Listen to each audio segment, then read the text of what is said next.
Sebentar lagi kita akan kedatangan tamu.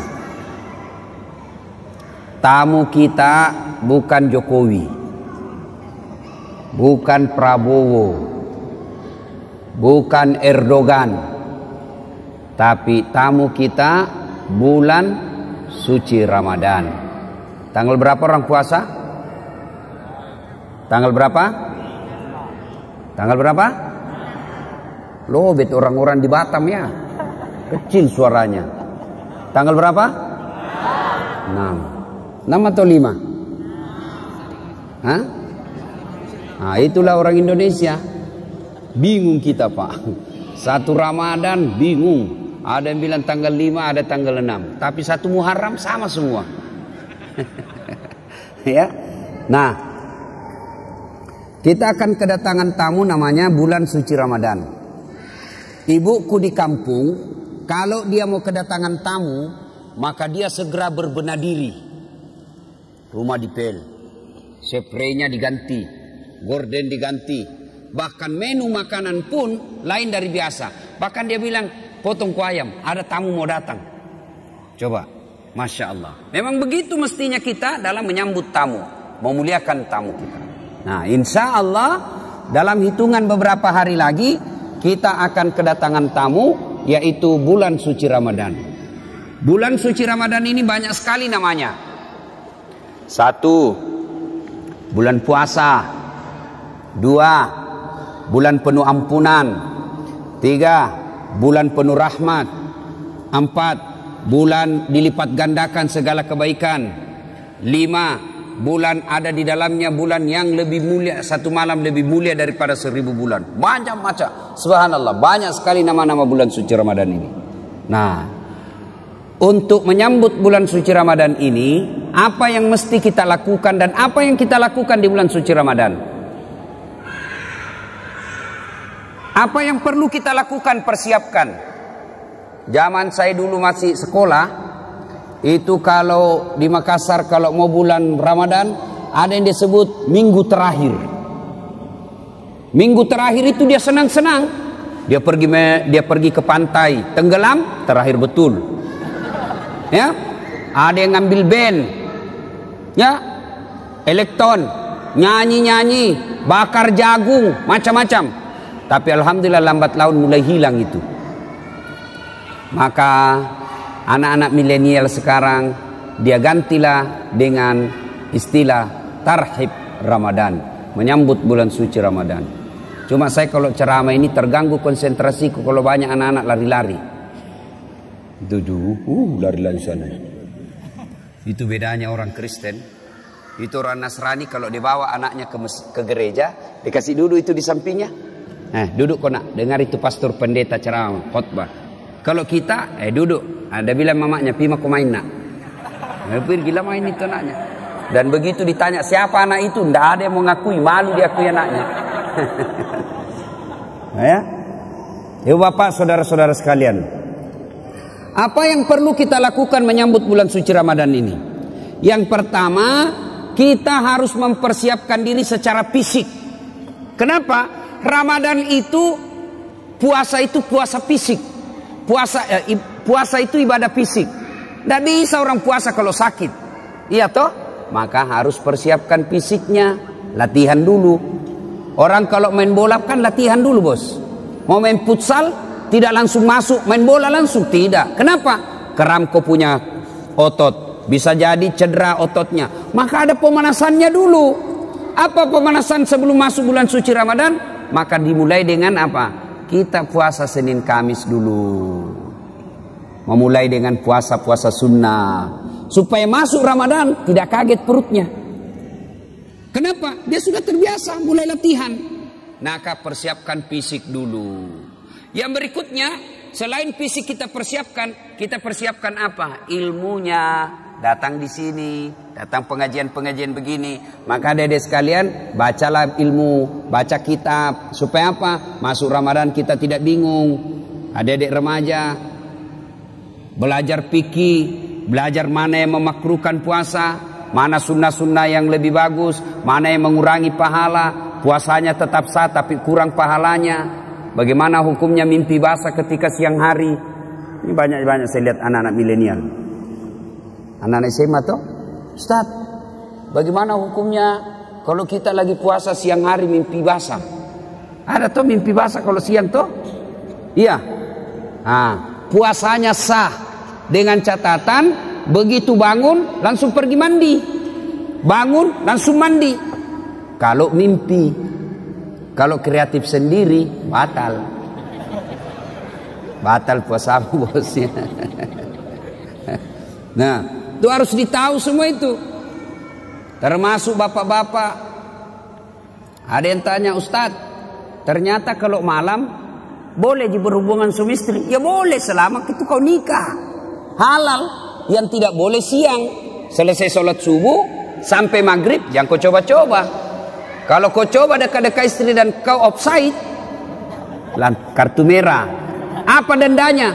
Puasa kau 60 hari berturut-turut. 60 hari berturut-turut. Kalau malam boleh. Maghrib sampai subuh boleh. Tiba-tiba ada bapak-bapak bilang, Ustaz, kalau malam betul boleh? Boleh. Masya Allah Ustaz, saya sudah 5 tahun biar malam tidak juga. Nah, kadongok kok. Makanya belajar kok bos. Ya, itu semua penting kita ketahui. Ustaz, bagaimana kalau menelan ludah pada saat puasa? Itu waktu kecil kan kita bilang kalau menelan ludah batal. Akhirnya kita meludah terus. Kering tenggorokan. Boleh kalau ludah, biar kau kasih keluar lagi, masuk lagi, keluar lagi, masuk. Boleh. Yang penting kau tidak tambah. Misalnya begini, tambah. Batal itu bos. Kalau yang di dalam tenggorokanmu keluar masuk, boleh. Yang penting kau tidak jijik. Keluar lagi. Nah, boleh kalau itu. Ya. Bagaimana kalau sikat gigi di bulan suci Ramadan? Boleh. Boleh. Yang penting jangan kau telan air. Pura-pura sikat gigi. Nah, mamamu bisa kau tipu tapi Tuhan Maha tahu. Dia kalau Ramadan dia kumur-kumur 3 kali masuk, 1 yang keluar. Berarti dia korupsi 2 ini. Itu harus tahu ilmunya, semua harus kita tahu. Bapak-bapak, ini ibu-ibu yang pengantin baru, harus tahu ilmunya, mandi junub. Ada yang bilang, Ustadz katanya kalau Ramadan mandi junub, begitu selesai harus mandi junub. Begitu selesai hubungan suami istri mandi junub. Tidak. Tidak harus ketika selesai. Nanti mau sholat subuh baru mandi junub. Bukan puasa yang mewajibkan kita mandi junub, tapi sholat subuh yang mewajibkan bapak mandi junub. Ada orang dia bilang begitu selesai mandi, sebelah capekku itu bos. Ku pengantin baru, sudah buka begitu, mandi kok. Masih baik itu kalau jam 8. Pulang taraweh begitu lagi, mandi kok lagi. 2 kali mau mandi. Sekalinya mau tidur jam 11 begitu, mandi lagi. Bangun jam 2 begitu, mandi lagi. Sekalinya mau makan sahur begitu, mandi lagi. 5 kali mandi satu malam, mesek kok bos. Jadi kapan mandinya? Episode terakhir. Nah, ada juga kalau misalnya cuma ya kok ketawa anak muda, ini urusan orang tua. Nah, ada juga yang misalnya malam, misalnya jam 11 mau tidur. Ya. Kapan mandinya? Apakah sebelum makan sahur? Jadi kalau bapak makan sahurnya jam 2, apakah mandinya sebelum jam 2? Tidak. Bukan makan sahur yang mewajibkan bapak mandi junub. Tapi kapan? Sebelum sholat subuh. Jadi saya ulangi, sholat subuh yang mewajibkan ibu bapak wajib mandi junub. Bukan karena puasa. Itu harus ditahu semua. Maka sebelum masuk puasa, belajar. Ya, nah, persiapan secara fisik, kemudian persiapan ilmu, mendatangi majelis-majelis, mendatangi kajian-kajian. Tidak ada kajian, maka silakan googling, cari kok di YouTube, ceramah-ceramah, cari kalau ada perbedaan pendapat, bandingkan lagi. Menurut Ustadz Abdul Somad ini, menurut Adi Hidayat ini, menurut Khalid Basalama begini. Sudah itu, yang penting kau ikhtiar, sudah berusaha mencari ilmu, kau ragu, ikhtiar. Salatlah, minta petunjuk dan hidayah dari Allah. Sudah itu hakul yakin, jangan lagi ragu. Ini sekarang kan sudah banyak ustadz-ustadz kondang kok. Iya toh? Nah, cuma jamaah sekarang bukannya mengamalkan ceramahnya Pak Ustadz, dia jadi yuri. Dia menjadi tim penilai. Wah, kalau ini ceramah bagus, kalau ini bikin ngantuk, kalau ini jelek, kalau ini... Memangnya kau menjadi festival penceramah? Amalkan ilmunya orang, bukan membanding-bandingkan. Ya? Nah, sebelum masuk Ramadan. Berikutnya lagi, sebelum masuk Ramadan, apa yang perlu kita lakukan? Cari musuhmu. Cari bombe. Apa sih? Yang kau tidak bertutur sapa. Musuh. Gara-gara pilpres. Satu dukung Jokowi, satu dukung Prabowo. Bertengkar di grup. Akhirnya ketemu ndak baku sapa. Assalamualaikum, dia tahu kalau saya tunda dulu salamku deh, karena nanti saya baku hadapan. Nanti selesai baru assalamualaikum. Padahal duduk samping. Selama masih musuhan, minta maaf. Kalau bapak masih musuhan masuk Ramadan, sah puasanya, tapi sayang amal-amal Ramadannya tidak dicatat. Nanti dicatat di buku amalnya setelah dia baikan sama musuhnya, termasuk yang suami istri. Itu di Sulawesi ada orang bertengkar sama istrinya gara-gara beda capres. Ya, ibu, bapak-bapak yang pernah sakiti istri minta maaf. Minta maaf sebelum masuk Ramadan. Bagaimana cara minta maafnya? Jabat tangannya, senyum, pandang matanya, jangan jabat tangan. Senyum kok bos. Ada orang jabat tangan menakutkan matanya. Oh ya, kok tidak ikhlas itu, senyum. Sudah itu apa? Salawat kepada Nabi. Allahumma shalli ala sayyidina Muhammad wa ala sayyidina Muhammad. Berikutnya sebut judulnya dosa. Bu, maafkan saya bu.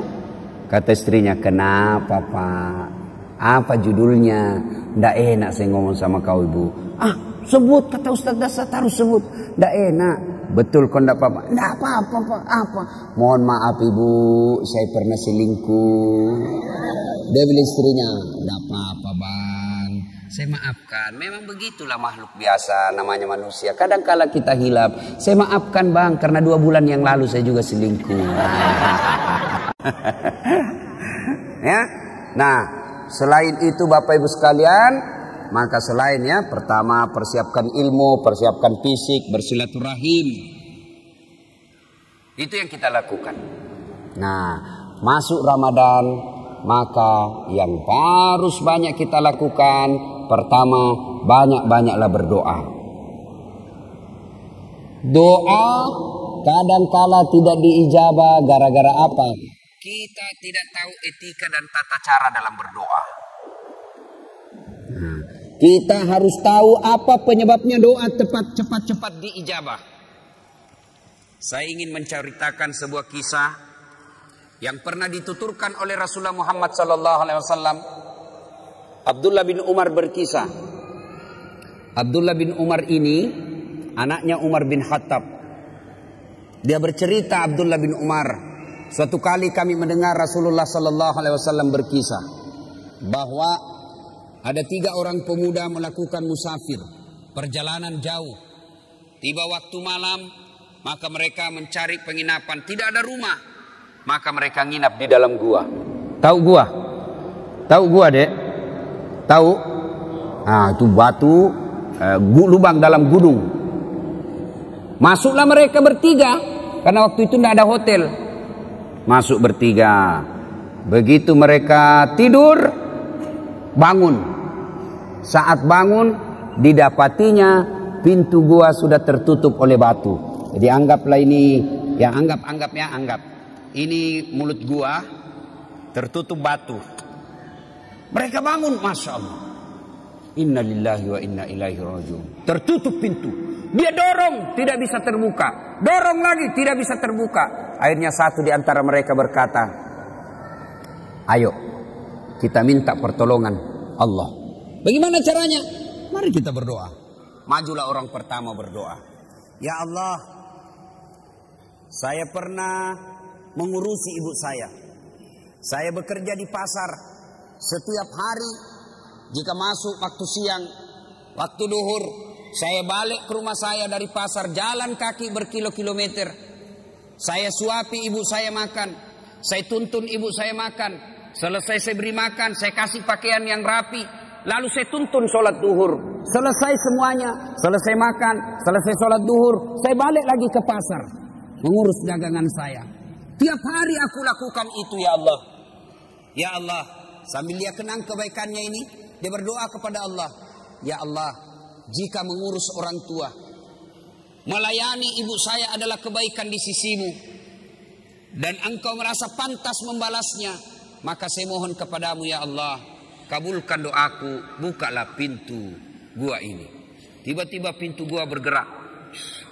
Terbuka. Belum, hanya geser sedikit, tapi belum bisa dilalui manusia. Selesai berdoa, dia tunjuk orang kedua. Mas bro, kau lagi berdoa. Maju orang kedua berdoa. Ya Allah, saya pernah mencintai seorang perempuan yang tak lain adalah sepupuku sendiri. Saya sangat menyayanginya. Aku ingin sekali bersamanya. Dan dua satu ketika datanglah perempuan ini meminta tolong kepadaku. Mas, tolonglah saya, pinjami duitmu. Saya butuh sekali duit.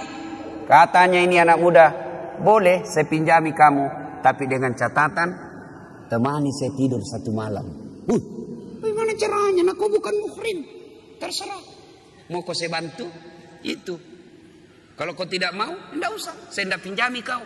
Karena butuh sekali ini perempuan. Akhirnya oke, saya terima persyaratannya. Maka ketemulah mereka di tempat yang mereka telah sepakati. Pada jam yang mereka telah sepakati. Datanglah ini perempuan. Mulai dengan berpakaian cantik sampai telanjang bulat. Telanjang bulat. Bukan telanjang segitiga. Telanjang bulat. Saya tidak tahu juga. Jangan kau tanya saya kenapa disebut telanjang bulat. Saya juga tidak tahu kenapa. Karena memang sudah begitu sejak lahir. Ditanya saya. Kenapa orang tidak bilang telanjang segitiga ya? Telanjang segi empat. Atau telanjang persegi empat. Telanjang bulat. Tidak tahu kenapa. Jangan kau tanya saya tidak tahu jawabannya. Dia sudah telanjang bulat ini perempuan. Ini laki-laki sudah mau mendatanginya. Tiba-tiba laki-laki ini seolah-olah melihat rambu lalu lintas. Huruf P silang warna merah. Dilarang parkir. Oh tidak jadi ini laki-laki. Astagfirullah. Dia tinggal, dia palingkan pandangan. Dia bilang, ini duit. Ambil ini duit. Bagaimana? Tidak jadi. Terlanjur nih. Tidak jadi. Jadi, kau tidak usah utang. Ambil saja ini duit. Saya bantu kau lillahi ta'ala. Kira-kira kalau kau bos? Tak kalah nih deh. Masya Allah. Dia tinggalkan. Sambil mengenang kebaikannya itu. Lalu dia berdoa kepada Allah. Ya Allah. Jika pada saat itu saya mampu mengendalikan diri, saya tidak berzina padahal dia sudah di depan mata saya. Saya tidak berzina karena saya takut kepadamu ya Allah. Jika itu adalah kebaikan di sisimu, saya mohon kepadamu ya Allah, kabulkan doaku, bukalah pintu ini. Akhirnya bergetar lagi tuh pintu gua. Tapi belum bisa dilewati. Maju orang ketiga. Kau yang terakhir. Majulah orang ketiga. Ya Allah, saya pernah punya pegawai. Sebelum dia gajian dia pergi merantau. Maka aku simpanlah dia punya gaji bulanan. Gaji bulanan itu kemudian saya belikan seekor kambing perempuan, kambing betina hamil tidak ada suaminya. Kenapa ketawa? Namanya juga kambing. Wajar masa ada kambing akad nikah. Tapi sekarang banyak tuh cewek saingan sama kambing. Hamil tidak ada suaminya deh, beleng-beleng. Kambing lalu saya pelihara dengan baik, mulai dari 1 ekor beranak pinak menjadi puluhan ekor, kemudian menjadi ratusan ekor. Pada saat jumlahnya sudah ratusan ekor, datanglah pegawai saya ini menagih dan meminta gajinya. Mana gajiku? Lalu dia berkata, tuh gajimu, tuh ada di kambing, ada semua itu kambing di lapangan. Maksudnya apa? Itu gajimu itu hari yang duitmu saya belikan kambing lalu beranak pinak. Itu semua kambingmu itu. Benar, iya itu kambingmu semua ini. Iya ambil semua. Dia ambil semua itu kambing, tidak tersisa satupun. Ini juga orang tidak tahu berterima kasih. Masa kau tidak simpan 1 ekor? Dia ambilnya semua. Ya Allah, jika memelihara amanah, jika memelihara amanah dan tanggung jawab adalah kebaikan di sisimu, dan itu patut mendapat balasan, maka balaslah kebaikanku ini dengan mengabulkan doaku, ya Allah, bukalah pintu gua ini. Alhamdulillah pintu gua bergeser. Alhamdulillah lagi mereka sudah bisa keluar. Nah, ini hadisnya Imam Bukhari pada nomor hadis kalau saya tidak salah 119. Dikisahkan ini. Nah, dari kisah ini apa pelajaran yang bisa kita ambil? Apa pelajaran yang bisa kita petik dari kisah ini? Pertama, ternyata tidak ada manusia yang tidak ada masalahnya. Adik-adik, ada enggak di sini yang tidak ada masalahnya? Ada? Jatuh cinta. Apa masalahmu? Dia suka enggak saya? Nah, sudah disuka, selesai masalahmu? Belum. Lamar.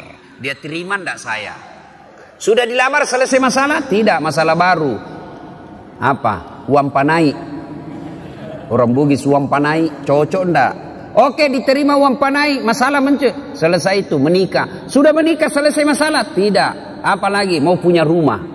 Sudah punya rumah, selesai masalah? Tidak. Mau punya anak. Sudah punya anak, selesai masalahnya? Tidak. Langsung tua dilihat istrinya, jelek lagi dilihat istrinya, mau lagi kawin lagi. Coba, tidak orang tidak ada masalah, semua ada masalah. Bahkan ini saya lihat semua ini muka-muka penuh masalah ini semua ini. Yang paling banyak masalahnya sekarang itu caleg yang tidak terpilih dan banyak utang balihonya. Itu paling banyak masalahnya itu. Ayo, tidak ada orang tidak ada masalahnya. Semua punya masalah. Belajar dari kisah tadi. Jangankan kita yang tinggal di kota Batam, ini saja manusia dalam gua ada masalahnya. Apalagi kita. Jangankan kita yang banyak dosa dan kesalahan, yang hampir tiap hari punya dosa, hampir tiap hari punya maksiat. Nabi dan Rasul tidak ada dosanya itu Nabi Muhammad. Apa tidak punya masalah? Penuh dengan masalah hidup beliau. Rentetan masalah dan masalah. Masih 6 bulan sudah lahir, belum lahir sudah meninggal wafatnya. Wafat bapaknya baru 3 hari diambil ibu susunya Halimatus Sa'diyah. 4 tahun bersama ibu susu kembali ke ibunya. Baru 2 tahun bersama ibunya, meninggal pula ibunya ketika usia 6 tahun. Diambil oleh kakeknya, baru 2 tahun bersama kakeknya, meninggal pula kakeknya, diambil oleh pamannya. Usia 12 tahun mereka Rasulullah sudah mulai berperang, ikut perang, bukan perang agama tapi perang kelompok. Usia 16 tahun mulai berdagang bersama paman beliau, jalan kaki naik unta ke Syam. Penuh dengan masalah. Di Mekah diusir dari kampungnya. Siapa yang mengusirnya Nabi? Bukan orang lain. Siapa yang mengusirnya? Pamannya sendiri. Nabi saja penuh dengan masalah. Minta pertolongan ke Taif. Apa dibantu di Taif? Tidak, dilempari satu kampung di Taif. Nabi penuh dengan masalah. Apalagi kita. Kalau begitu, bukan masalah kita. Masalah kita adalah bagaimana mengatasi masalah. Itu. Kalau Nabi ada masalahnya, beliau ambil wudhu, sholat, hajat, minta pertolongan kepada Allah. Kita ada masalah, ambil HP, update status, berdoa di Twitter, berdoa di Facebook. Sedikit-sedikit, ya Allah lindungilah suamiku, ya Allah murahkan rezekiku. Update status lagi, ya Allah halalkan segala usahaku. Sibuknya tuh Tuhan membaca statusmu. Berdoa di status bos, berdoa di atas sajadah selesai sholat. Maka adik-adik ketika ada masalah, diajarkan adik dari kisah ini, semua ada masalah. Tidak ada manusia yang tidak ada masalahnya. Kamu pikir ustadz tidak ada masalahnya? Ustadz juga banyak masalahnya. Satu hari dikasih 5 ceramah, masalah itu juga itu. Capek orang bos. Coba. Kadang-kala datang capek kita, selesai ceramah disuruh lagi selfie. Selfie sudah, selfie lagi selfie. Orang sudah keringatan, capek, selfie. Disuruh senyum, orang capek ini. Coba. Semua orang punya masalah. Tidak ada orang tidak punya masalah. Semua orang punya masalah. Alhamdulillah. Allah cuma minta sabar, sempurnakan sholat. Ya? Ada masalah, ngadulah kepada Allah, berdoalah kepada Allah. Ya. Belajar lagi dari kisah ini. Ternyata dalam berdoa boleh menyebut kebaikan. Dalam berdoa ibu boleh menyebut kebaikan, tapi bukan menyebut kebaikan kepada manusia, tapi menyebut kebaikan kepada Allah. Yang berdosa yang tidak boleh, bapak cerita ke tetangga, kau tahu Dasat Latif itu dari Makassar, itu jadi ustadz saya kasih sekolah itu dari SD sampai SMP. Saya lihat itu dia tidak ada apa-apanya, saya yang kasih sekolah, tidak jadi manusia itu kalau bukan saya. Tidak boleh begitu, tidak boleh. Tapi menyebut kebaikan kepada Allah ketika berdoa boleh. Ya Allah, saya pernah ngurus anak yatim piatu, sepupu saya sekolahkan mulai dari SD, SMP, SMA, kuliah, lalu aku nikahkan dengan wanita baik-baik, lalu dia sekarang sudah menjadi orang yang berhasil. Jika itu adalah kebaikan di sisimu ya Allah, kabulkan doaku ya Allah, murahkan rezekiku ya Allah. Boleh. Ya Allah, saya pernah mencintai seorang wanita ya Allah, aku sangat mencintainya, aku sangat menyukainya, dia pun mau sama saya, tapi mau muntah lihat saya. Nah, boleh menyebut kebaikan-kebaikan, boleh. Ya. Yang ketiga, hikmah dari kisah ini. Ternyata yang bisa menyebabkan doa cepat diijabah Allah, cepat dikabulkan Allah, satu, birrul walidain, berbuat baiklah kepada kedua orang tua. Ini adik-adiknya kan banyak semua ini ya. Siapa yang masih hidup orang tuanya? Angkat tangan. Yo. Yang sudah tidak ada satu? Yang tidak ada dua-duanya? Nah, coba. Bapak yang masih ada orang tuanya, mau cepat dikabulkan doa, urus orang tua dengan baik. Adik-adik mau cepat kerja yang baik, tidak usah kau cari muka sama pejabat.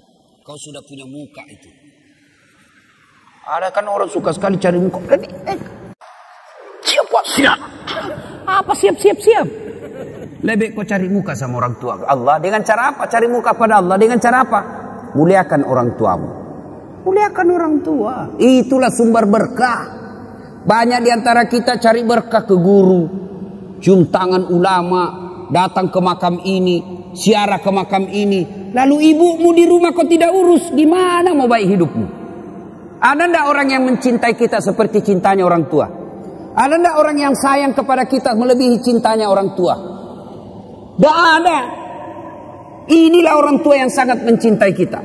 Adik-adik, saya tanya ibu, bu, ada ndak orang mau kerja 24 jam tidak digaji? Ada?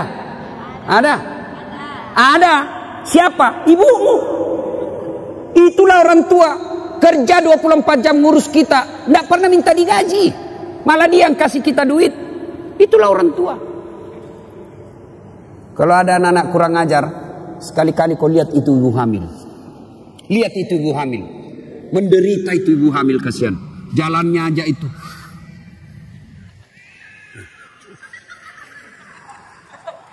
Coba tuh. Apalagi kalau dia sudah 7 bulan. Kakinya ada di sini. Naik lagi di sini. Mesut. Coba. Kasihannya itu ibu hamil. Dah. Apalagi kalau dia tidur. Coba lihat ibu hamil kalau tidur. Nggak ada enaknya. Satu aja kasihan gayanya itu, gaya pasrah.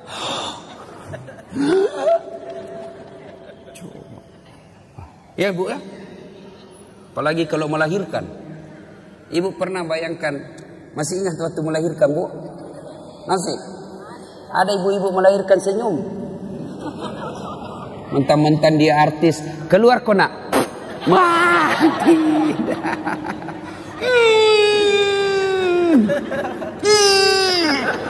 Dia bilang ibu bidan, ya ulang lagi. Gigi besi. Coba itu. Begitu anaknya lahir cacat, apa dia tempelin? Kurang ngajar 9 bulan kau ganggu, kau siksa saya, tidak ada telingamu. Tidak, justru yang cacat paling dia sayang. Apa ada ibu-ibu meninggal anaknya yang catat, alhamdulillah untuk gue cepet mati. Enggak, justru yang catat paling dia sayang. Coba. Ya, makanya kalau ada anak-anak kurang ajar sama orang tuanya, pantas ketika Allah buat hidupmu susah. Baik-baik sama orang tua. Ya. Ini cewek-cewek, jangan sampai kalau lebih sopan sama bapak, lebih sopan daripada cowokmu, daripada bapakmu. Kalau bapaknya nasihati, apa kata? Apa sih bapak tahu? Itu dulu, belum ada medsos dulu. Sekarang sudah modern pak, beda zamannya bapak dulu. Dikasih tahu, baru satu bapaknya ngomong dia sudah 19. Giliran cowoknya yang ngomong, terserah abang aja deh. Beleng-beleng. Tahu beleng-beleng? Tahu beleng-beleng? Ah, itu beleng-beleng itu makan es krim ditiup. Oh, Pak.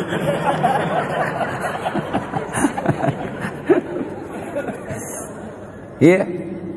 Berbuat baiklah sama orang tua. Adik-adik, bagaimana cara berbuat baik sama orang tua? 1, suara tidak boleh lebih keras dari ibu. Itu jelas, itu protapnya. Dalam Quran sudah jelas sekali protapnya. Imma yablughanna indakal kibra ahaduhuma aw kilahuma fala takul lahuma uf wala tanharhuma wa kullahuma qaulan karima. Itu sudah ada dalam Quran itu. Jangan kau berkata, sakit hatiku Ustaz. Berapa sakit hatimu dibanding sakitnya melahirkan? Ada kan anak-anak kasihan itu, siapa yang besarkan? Neneknya. Sejak lahir ditinggal sama ibunya. Ibunya pergi menikah lagi, bapaknya menikah lagi. Akhirnya ini anak dibesarkan oleh neneknya, disekolahkan dengan baik, dapat kerja yang baik, ternyata baru pulang ibunya. Ibunya gagal pernikahan keduanya, bapaknya pun demikian. Lalu datanglah ini orang tua ke anaknya yang tidak pernah diurusnya. Ini anaknya marah. Apa bapak saya, dia terima beres, ibu saya tidak pernah diurus. Biar kau kasih haji ibumu 2 kali. Kau belikan ibumu 1 kilo emas. Kau bikinkan istana belum seimbang dengan darah yang ada menetes dalam dirimu. Itu dari orang tua. Ya, jadi tidak ada jalan itu mau melawan orang tua.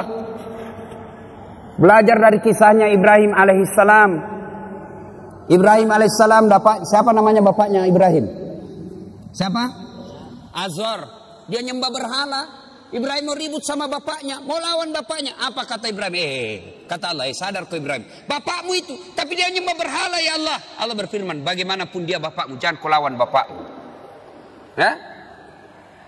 Jadi agar doa cepat diijabah Allah, birrul walidain, berbuat baiklah kepada kedua orang tua. Adik-adik, saya menganjurkan pulang ini cium tangan orang tua. Kalau saya bukan cuma tangan, kakinya ibu saya cium. Ya, kalau mau berkah hidup bos, sudah muliakan orang tuamu.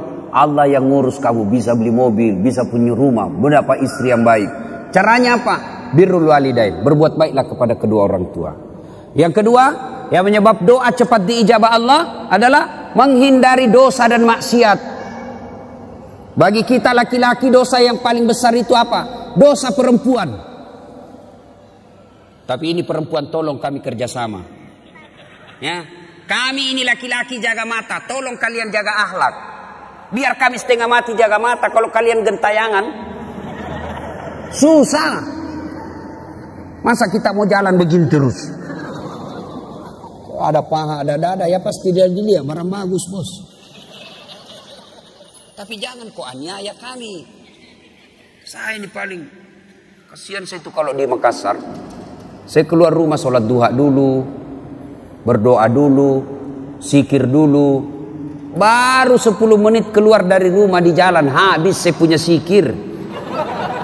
Sebelah kanan dada, balik ke kiri paha, di depan kita dada, balik ke belakang pantat. Waduh, habis. Dia bilang orang, kenapa kau lihat Ustaz? Pasti dilihat, barang bagus bos. Makanya jangan, kata Nabi, jangan gara-gara perbuatanmu orang berdosa. Ya, kita ini dosa yang paling gampang membuat kita masuk neraka, mata. Mata ini yang paling gampang masuk neraka kita. Tadi lihat tiba-tiba kita zikir. Tiba-tiba lihat cewek, ada cewek cantik. Kelihatan pahanya.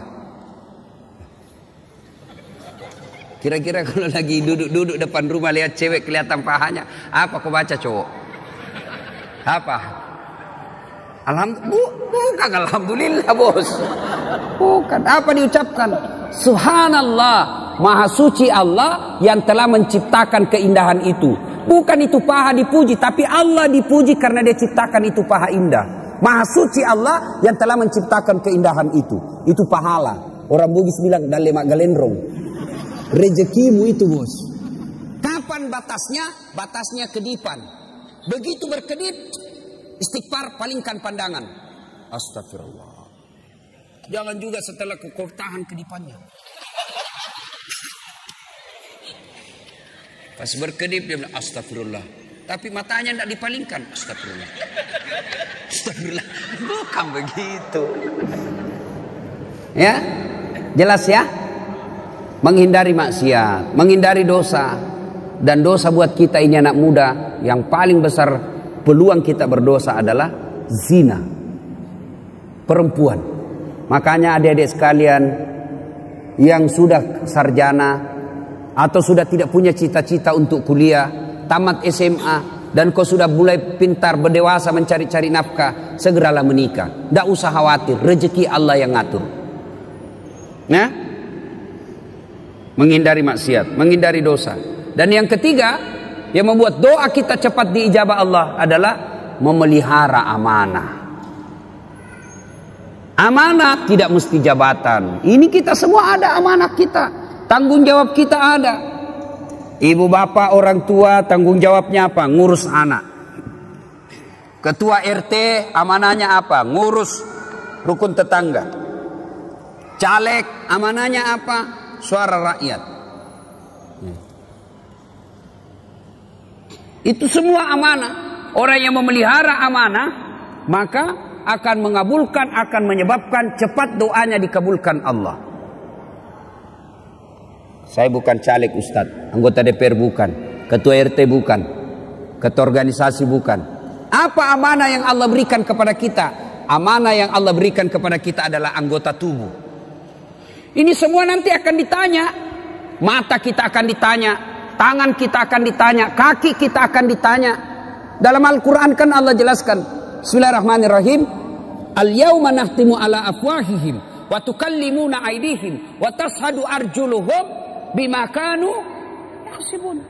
Tangan kita akan bicara, mulut kita akan bicara, kulit kita akan bicara atas segala nikmat. Nikmat itu amanah yang Allah berikan kepada kita. Mata ini amanah yang Allah berikan, maka jangan dipergunakan kecuali yang bermanfaat. Cara membersihkan anggota tubuh dari dosa. Anggota tubuh ini dibersihkan dari dosa dan kesalahan. Bagaimana caranya? Salah satu caranya ketika wudu. Berapa kali minimal kita wudu? Berapa kali minimal wudu ibu? Berapa? Minimal 5 kali. Sholat 5 waktu. Maka Nabi mengajarkan setiap wudu kau doa. Mulai dibasuh tangan. Jari-jari mulai. Itu sudah diajarkan doa. Ya Allah, ampuni dosa yang telah dilakukan tangan saya.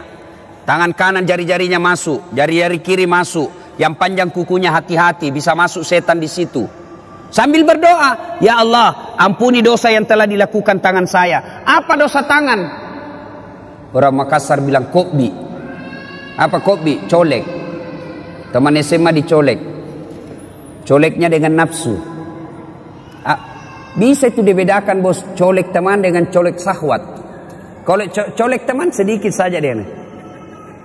Kalau colek nafsu pak 5 jari. Nah itu colek nafsu itu. Itu ada yang berdosa begitu. Maka kita minta, ya Allah ampuni dosa yang telah dilakukan oleh tangan saya.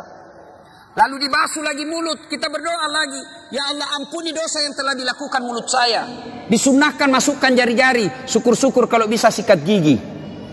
Ya Allah ampuni dosa yang telah dilakukan mulut saya. Apa dosanya mulut? Gosip. Nah ini aslinya ini perempuan. Atau ada laki-laki tukang gosip? kelainan jenis kelamin kok itu. Kalau perempuan memang fitrahnya itu tukang gosip. Gini duduk-duduk begini damai tapi gersang. Dia enggak, tapi matanya itu sinis. Nah, itu. Ya. Nah, dibasuh lagi hidung. Basuh hidung dimasukin, sunnah itu. Masukin air sedikit. Baru keluarin. Nah. Baca ya Allah, ampuni dosa yang telah dilakukan hidung saya. Apa dosanya hidung? Kau lebih tahu lah. Mencium yang bukan landasannya. Sudah itu membasuh wajah. Ini yang paling banyak. Ya Allah, ampuni dosa yang telah dilakukan oleh mata saya dan putihkanlah wajah saya di padang mahsyar kelak. Nah, apa dosa mata? Ngintip. Nah, itu dosa. Maka kita minta ampuni dosa yang telah dilakukan mata saya dan putihkanlah wajah saya di padang mahsyar kelak. Salah satu tanda umatnya Rasulullah nanti di akhirat, wajahnya bercahaya ibarat bulan. Nah, sudah itu dibasuh lengan. Ini yang paling banyak kita salah. Basuh lengan sunnahnya dari jari ke siku. Iya toh, berarti prakteknya begini kan? Tapi yang kita praktek apa? Siku ke jari, buka keran.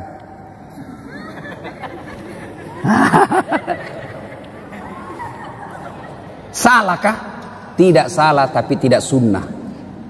Sambil terima telepon malah itu ini. Beleng-beleng. Ya. Ya. Nah, pada saat itu kita berdoa lagi, ya Allah, ampunilah dosa yang telah dilakukan oleh tangan saya dan berikanlah kitab kebaikan saya nanti di akhirat menerima tangan kanan. Itu kata Nabi, siapa orang yang diberikan kitab kebaikannya, ijazahnya, laporannya dengan tangan kanan atau dari depan, maka dia masuk surga. Sebaliknya, apabila diberikan kitabnya dari tangan kiri atau dari belakang, maka dia masuk neraka. Maka kita berdoa, ya Allah, berikan catatan kebaikanku nanti di akhirat menerima tangan kanan. Ya, sudah basuh itu. Berikutnya, membasuh rambut. Ketika dibasuh rambut, disunnahkan lagi berdoa, ya Allah, ampunilah, ya Allah, haramkanlah diri saya disentuh api neraka. Dibasuh. Cuma biasa anak muda ini yang sisirnya sudah dikasih pamode apa? Hah?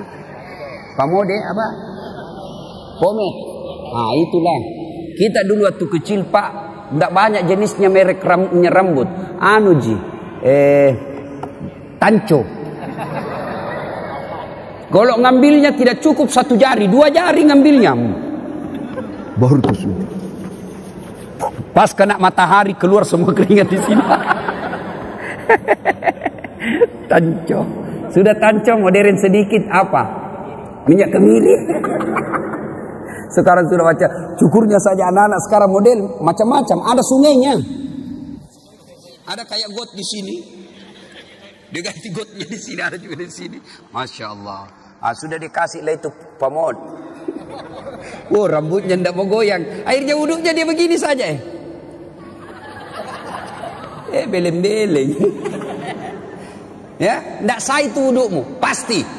Karena dalam Quran membasuh sebagian rambut. Jadi kalau kau tidak basuh rambutmu tidak sah.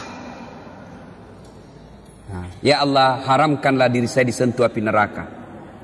Sudah itu, basuh telinga, ampunilah dosa yang telah dilakukan telinga saya.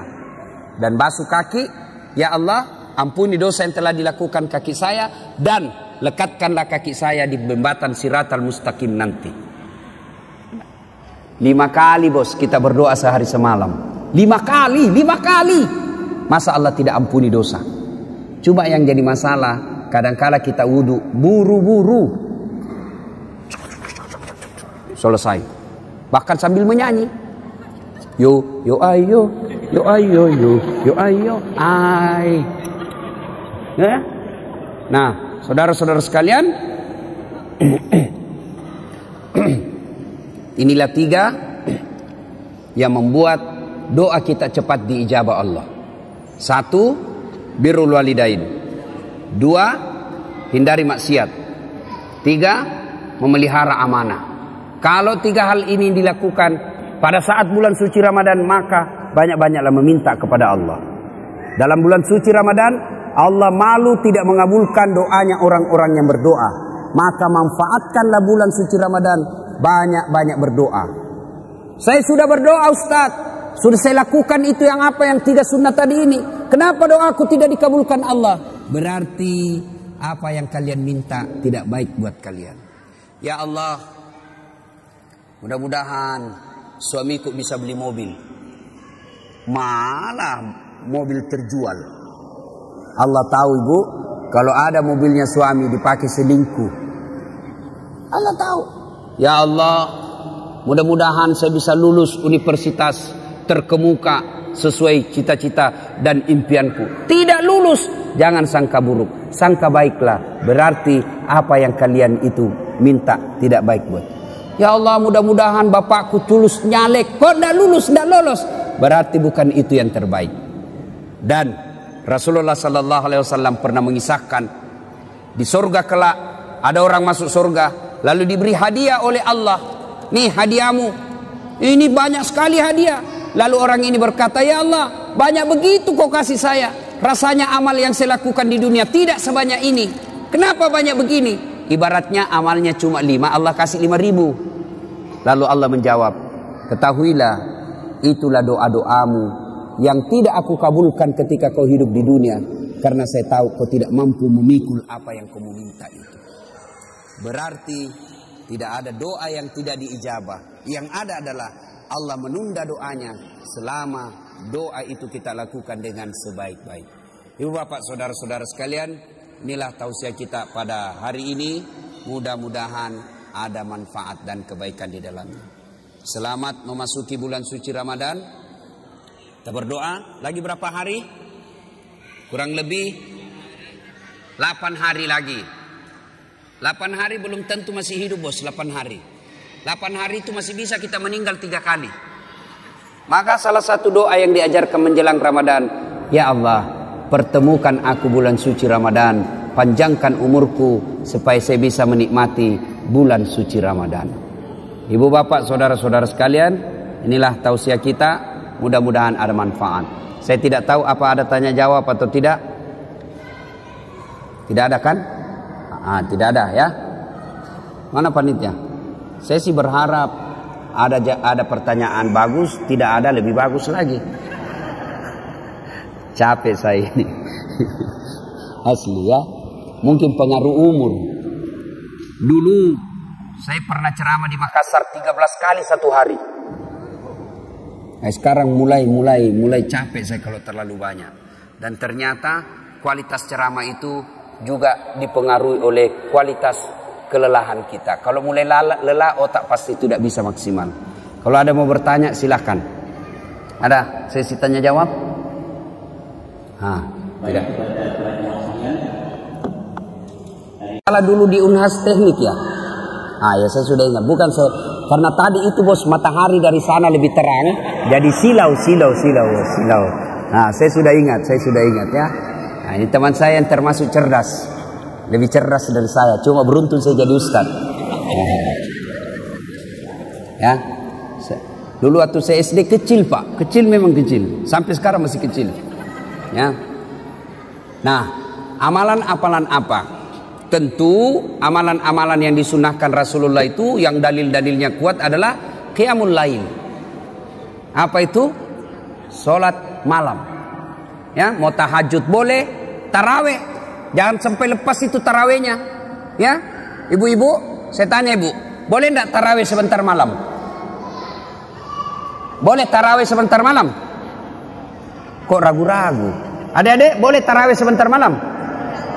Enggak boleh bos. Maka yang boleh tarawih hanya di bulan Ramadan. Maka selama Ramadan jangan pernah lepas tarawihmu. Kenapa? Karena tarawih hanya sekali dalam setahun, bulan suci Ramadan. Ya, cuma ada lagi anak-anak milenial, ada disebut tarling, tarawih keliling. Kelilingnya dia dapat, dia lupa tarawihnya. Ya, dan sampai begitu. Nggak usah lagi ada namanya apa tuh sahur on the road. Apa sahur on the road? Siapa dari mana belajar itu? Itu mi artis kok pelajari. Dia itu artis, bawa makanan, pencitraan. Sudahlah, jangan begitu. Maka satu, kita to the point. Ibadah-ibadah yang paling dianjurkan Nabi, salat lail. Ya. Salat lail itu tarawih, tahajud, witir. Kalau witir biar tiap malam boleh. Ya, tahajud tiap malam boleh. Tapi tarawih hanya ada di bulan suci Ramadan. Sudah tarawih apa lagi? Qiraatil Quran, membaca ayat suci Al-Quran. Ini sunnah yang sangat diprioritaskan. Apalagi as-sadaqatu, bersedekahlah. Ya, ibu-ibu kenapa miskin ibu? Karena ibu selalu mental miskin. Tidak ada duit, minta kasihan.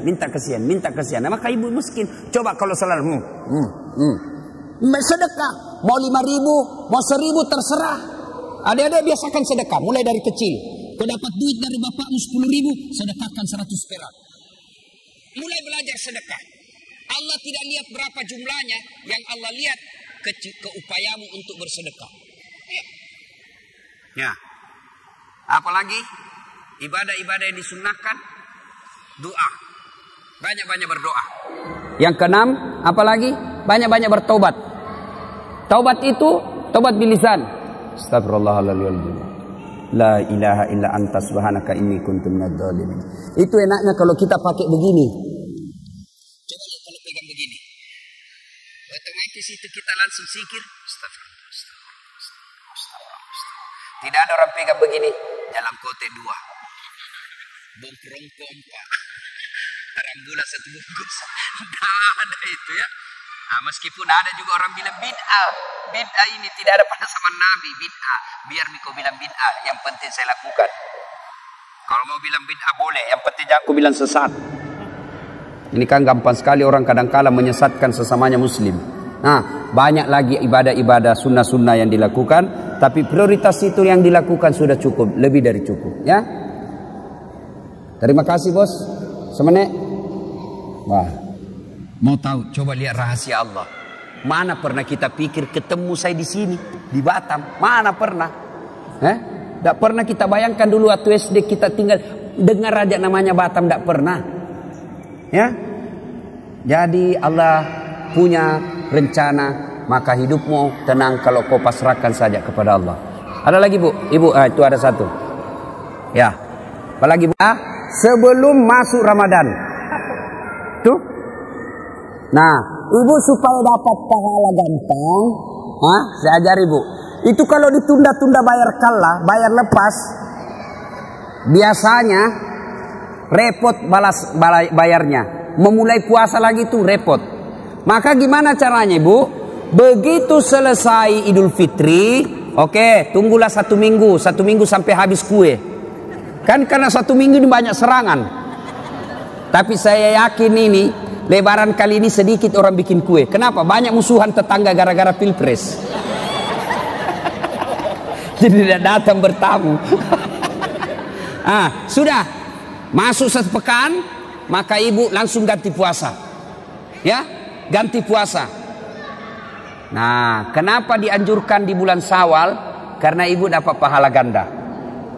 1, pahala ganti puasa. 2, pahala Syawal. Dengan cara ibu ganti puasa, niatnya ganti puasa di bulan Syawal. Kalau ibu ganti puasa, niat ganti puasa di bulan Syawal, maka ibu dapat pahala ganda. Dapat pahala puasa Syawal dan juga dapat pahala ganda.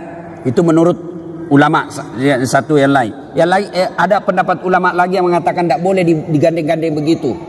Tapi kalau ibu termasuk orang yang sangat susah berpuasa, maka lakukan. Dengan niat tadi tidak boleh ibu niat Syawal. Kalau ibu niat Syawal 6 hari, maka ibu tetap wajib ganti. Misalnya ibu punya puasa lepas 5, maka niatkanlah ganti puasa 5. Sudah itu tambah 1, dapat pahala ganti juga dapat pahala Syawal. Batasnya adalah sebelum masuk Ramadan. Hari ini pun masih bisa, besok pun bisa. Lewat Ustaz, ternyata lewat, tidak bayar, maka ibu bayar denda. Dendanya apa? Puasanya jadi 10, misalnya yang lepas 5, puasanya jadi 10. Tidak, Puasa bayar tetap 5, tapi ibu harus membayar fidyah. Apa itu? Memberi makan fakir miskin selama 5 hari. Ya, dendanya itu. Bagaimana cara bayarnya? Tergantung berapa banyak ibu makan. Misal, ibu kos-kos, adik-adik remaja, anak kuliah, 1 kali makan Indomie rebus, tambah telur 1, 3.000 selesai. Kali 2, 6.000 satu hari. Kalau makannya harus ada Indominya, ikan bakar, sate, telur, kang goreng, nasu bale, 50.000 kali 2, 100.000 satu hari. Bagaimana bayarnya? Tiap hari dibayar.